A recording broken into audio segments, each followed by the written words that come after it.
Panibagong araw na naman mga kalalab, off sa work na naman ang inyong lingkod, pero hindi off sa paglalaba.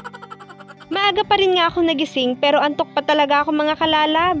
Gising na kasi ang aking inakay and syempre, mommy's duty naman kapag walang work.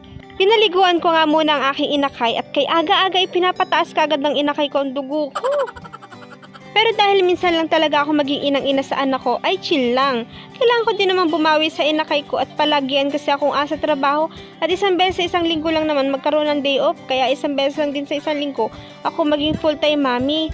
Kapag kasi araw ng trabaho, on the spot ako kung gumising at kumilos, kaya madalas ay wala na akong time intindihin ng inakay ko. Gwapong-gwapo talaga ako sa inakay ko kapag bagong ligo. Pero promise, ilang minuto lang yan ganyan at maya-maya lang balik na naman yan sa parang hindi niliguan. Nagpalit nga ako ng damit dahil parang yung dilaw ko ay palagi yan nakikita sa vlog ko. Akala mo naman iring si Papa ay nagtitribo dance ay pagsagaling sumayaw. Magtitimpla nga muna ako ng kape at hindi talaga nakukumpleto ang araw ko kapag hindi nakakainom. Habit ko na rin palang i-check ang thermos kung mainit na tubig dahil madalas talagang umuulit ako ng timpla ng kape kapag natsyetsyempuhan ko na malamig ang tubig. Ang gusto ko kasi talaga sa kape ay yung hot parang ako. Ay alandi!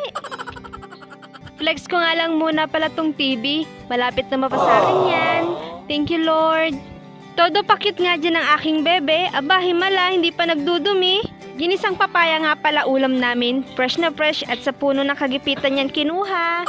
Kinuha nga ng aking inakay ang tira niyang pagkain sa ref nang hindi ko napapansin. Nakita ko na lang na ganito na ang ginagawa niya. Pag sa hindi naman sa kakulitan at tagaksaya pa ng kanin, naku naman. Tinitiis ko nga na hindi magalit ang todo pero hindi ko talaga kaya at ako'y napapasigaw talaga.